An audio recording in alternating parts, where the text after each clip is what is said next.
So today is super hot, but I really wanted to give an update on the lawn and also answer a question of how you can beat the heat this summer by keeping your lawn nice and green. So without further ado, let's get straight into the video.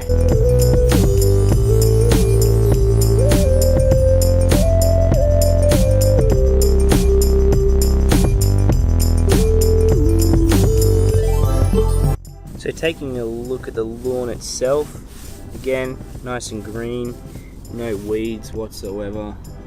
Doing a quick walk around, you can see quite a few leaves and things like that. Obviously with gum trees as a native to Australia, they drop a whole ton of leaves. So you just get that. So this section over here, this was a new addition. We had a few extra rolls of turf left over from a job, so we just decided to roll those down. So this strip here is rolls of turf, wintergreen.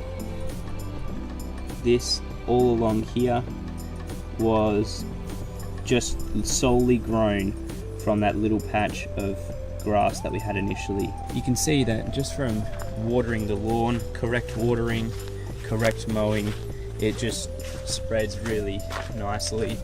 Here as well is nice and green. You obviously get some shading from the trees, so it keeps it nice and green and hydrated. Obviously it shelters it from the harsh heats that we can get here in Perth. You can see that the lawn's keeping nice and bluey green, especially in this part of the lawn, which is really good, especially considering of the heat. In Perth we get a sort of dry, really strong heat. It's not really humid that much, but so it's important to keep the lawn nice and hydrated because we get really sandy soils. So over here is one area in particular that could get a little bit better. If you can see, it's slightly lower compared to the rest of the lawn. The reason for that is obviously because of walking traffic along here, walking to the steps. It obviously compacts this grass a little bit. Obviously it's got less lawn coverage here, looking a bit patchy. Basically the only way to fix this would be to build a small retaining wall along here to keep the lawn and also the sand pushed up to make it not run off down this hill into the garden bed. We also showed recently how we sprayed the lawn using a selective lawn herbicide. Since then, this summer, we haven't had any weeds, literally. We've probably had maybe one or two pop up. You just pull those as they go along. But as for the warm weather summer weeds, haven't had them that much this year, purely because of keeping on top of it. If your own personal lawn has a lot of weeds, you might have to do a couple of applications, but we did a video not too long ago. I can leave it up here to show you how we sprayed the lawn to get rid of the weeds. So I was actually meaning to do this video probably about a week ago when we had some 40-degree days, 40 degrees Celsius, probably upwards of over 110 degrees Fahrenheit. I was going to do a video last week, but then the temperature just went down to like 22 degrees Celsius, so I was thinking, well, there's no real point doing a video on how to beat the heat when it's that cool. But today it's getting a bit more warmer. We've even had some helicopters flying over because there's been some bushfires around, so we've got another helicopter flying over. They've just been flying everywhere today. But here are some tips on how you can keep your lawn nice and green this summer. So tip number one is you want to be increasing the height of your lawn. The reason for that, the additional height you have on your grass, it gives your lawn extra shading. Extra shading means it cools down the ground temperature. Cooler ground temperature means a more healthier lawn in the hot weather.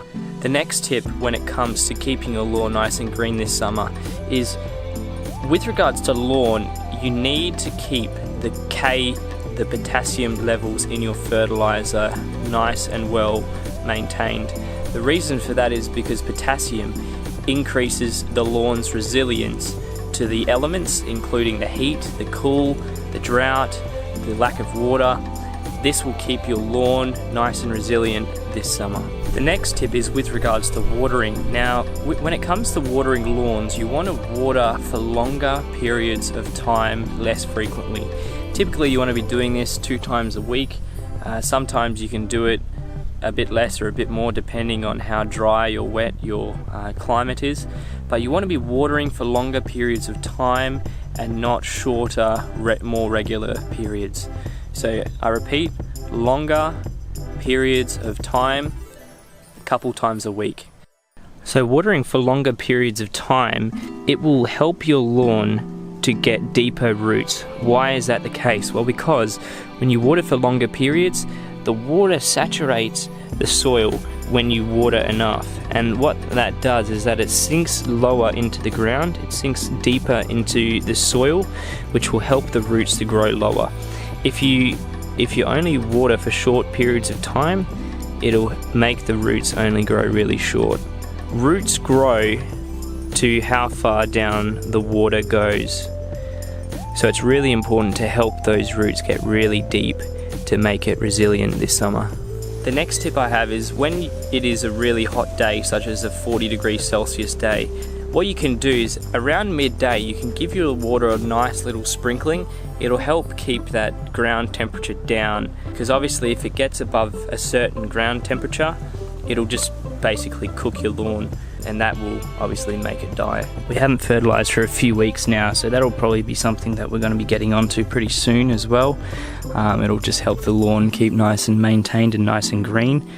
So keep tuned for that, and we'll probably do another update pretty soon on it, especially as we start getting into February when it gets really hot, 40 degrees on a more regular basis. But for now, that wraps up the update on the lawn. I was planning on giving the lawn a fresh cut today to clean up all those leaves, but it simply is way too hot. So that'll be tomorrow's job. And if you enjoyed today's video, leave us a like, and as always, subscribe to the channel for more videos all about lawn care. My name is Hayden, and I shall catch you in the next one.